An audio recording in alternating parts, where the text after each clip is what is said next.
ಇನ್ನು ಈ ಮೂಲೆಯಿಂದ 3/4 ಇಂಚಿಗೆ ಒಂದು ಮಾರ್ಕ್ನ ಮಾಡಿ ಅದು ಬಂದು ನಾವು ಕಂಕ್ಳ ಹತ್ರ ಡಾಟ್ ಹಿಡಿತೀವಿ ಅಲ್ಲ ಅದಕ್ಕೆ.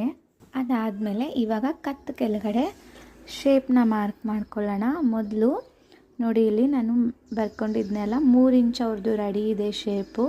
ಅದಕ್ಕೆ 1 ಇಂಚನ್ನ ಸೇರಿಸಿ 4 ಇಂಚ್ಗೆ ನಾನು ಮಾರ್ಕ್ನ ಮಾಡ್ಕೊತೀನಿ. ಸೇಮ್ ನಾವು ಮೆಷರ್ಮೆಂಟ್ ತೊಗೊಬೇಕಾದ್ರೆ ಯಾವ ರೀತಿ ಮೆಷರ್ಮೆಂಟ್ ತೊಗೊಂಡಿರ್ತೀವಿ ಅಲ್ಲ ಅದೇ ರೀತಿಯೇ ಮಾರ್ಕಿಂಗ್ನು ಸಹ ಆ ಪ್ಲೇಸಲ್ಲೇ ಮಾರ್ಕಿಂಗ್ ಅನ್ನೋದು ಮಾಡಬೇಕಾಗತ್ತೆ.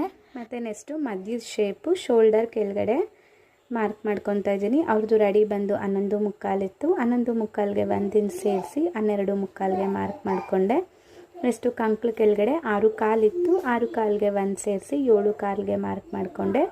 ಈ ಸೆಂಟರ್ ಮಾರ್ಕಿಂಗ್ ನಾನು ಏನು ಮಾಡಿದ್ನಲ್ಲ ಅದು ಈ ಕಂಕ್ಳು ಮಾರ್ಕಿಂಗಿಗಿಂತ ದೊಡ್ಡದಾಗೇ ಇರಬೇಕು. ಅಂದರೆ ಯಾವುದೇ ಕಾರಣಕ್ಕೂ ಕಂಕ್ಳು ಮಾರ್ಕಿಂಗು ಈ ಸೆಂಟರ್ ಮಾರ್ಕಿಂಗ್ನ ದಾಟಬಾರ್ದು.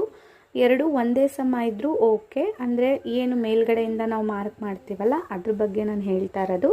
ಎರಡು ಒಂದೇ ಸಮ ಇದ್ದರೂ ಓಕೆ, ಜಾಸ್ತಿ ಮಾತ್ರ ಬರಬಾರ್ದು. ಅಕಸ್ಮಾತ್ ಕಂಕ್ಳು ಕೆಳಗಡೆ ನಾವು ಏನು ಈಗ 7/4 ಅಂತ ಮಾರ್ಕ್ ಮಾಡಿದ್ವಿ ಅದೇನಾದರೂ ಜಾಸ್ತಿ ಇದ್ದು ಈ ಸೆಂಟರ್ ಮಾರ್ಕಿಂಗಿಂತ ಜಾಸ್ತಿ ಹೋದರೆ ನಾವು ಅದನ್ನು ಕಮ್ಮಿ ಮಾಡಿಕೊಂಡು ಕ್ರಾಸ್ ಬೆಲ್ಟ್ ಕಡೆಗೆ ಹೆಚ್ಚಿಸ್ಕೊಬೇಕಾಗತ್ತೆ. ಇವಾಗ ನೋಡಿ ನಾನು ಮೇಲಿಂದ ಎರಡನ್ನೂ ಹಿಡ್ದು ನೋಡ್ಕೊತಾ ಇದ್ದೀನಿ. ಎರಡೂ ಸಹ ನನಗೆ 12/4 ಬರ್ತಿದೆ. ಸಮ ಸಮ ಬಂದರೂ ಓಕೆ, ಬಟ್ ಜಾಸ್ತಿ ಮಾತ್ರ ಬರಬಾರ್ದು. ಈಗ ನಾನೇನು ಸೆಂಟರ್ ಮಾರ್ಕಿಂಗ್ ಮಾಡಿದ್ನಲ್ಲ ಅದರಿಂದ ಸ್ಟ್ರೈಟಾಗಿ ಕಾರ್ನರಿಂದ 2ವರೆಗೆ 1 ಮಾರ್ಕಿಂಗು, 1/4ಗೆ 1 ಮಾರ್ಕಿಂಗು, ಮತ್ತೆ ಸಹ 1/4ಗೆ 1 ಮಾರ್ಕಿಂಗು. ನೋಡಿ ನಾನು ಮತ್ತೆ ಹೇಳ್ತಾ ಇದ್ದೀನಿ, ಕಾರ್ನರಿಂದ 2ವರೆಗೆ 1, 1/4ಗೆ 1 ಮತ್ತು 1/4ಗೆ 1 ಈ ಥರ ಮಾರ್ಕಿಂಗ್ ಅನ್ನೋದನ್ನ ಮಾಡ್ಕೊಬೇಕು. ಇದು ನಮ್ಮದು ಟಕ್ ಪಾಯಿಂಟ್, ಟಕ್ ಹಿಡಿಯೋ ಅಂಥದ್ದು. ಯಾವ್ಯಾವ ಬಾಡಿ ಅಳತೆಗೆ ಇಷ್ಟು ತಗೋಬೇಕು ಅನ್ನೋದಾದರೆ ಇಲ್ಲಿ ನೋಡಿ 8:30, 9, 9:30, 10, 10:30 ನಾನು ಏನು ಬರೆದಿದ್ದೀನಲ್ಲ ಅದು ಬಂದು ಒಂದು ಬಾಡಿ ಅಗಲ. ಅಂದರೆ ಒಂದು ಪಾರ್ಟ್ ನಾವೇನು ಮೆಷರ್ಮೆಂಟ್ ಮಾಡ್ತೀವಿ ಹುಕ್ ಕಡೆಯಿಂದ ಇಲ್ಲಿದೆ ನೋಡಿ ಇವ್ರದ್ದು 10 ಅಂತ ಇದೆ ಅಲ್ಲ ಆ ಜಾಗದಲ್ಲಿ 8:30, 9, 9:30, 10 ಯಾವುದೇ ಸೈಜ್ ಬರಲಿ ಈ ಸೈಜ್ಗೆ ನಾವು ಕಾರ್ನರಿಂದ 2ವರೆ, 1/4, 1/4 ತೊಗೊಬೇಕು.